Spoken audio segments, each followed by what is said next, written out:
Alright, so here we got a MacBook Pro 2017.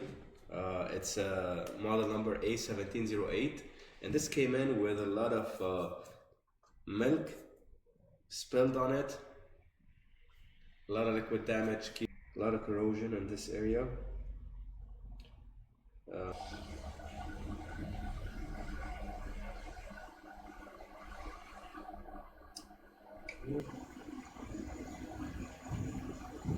Alright, so we put in the board for testing. Seems like the screen is not working, so we plug it into an external monitor and to the charging cord.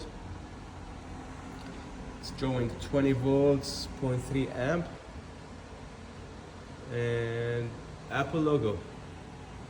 This computer is fixed. Thank you for watching, and I will see you in the next one.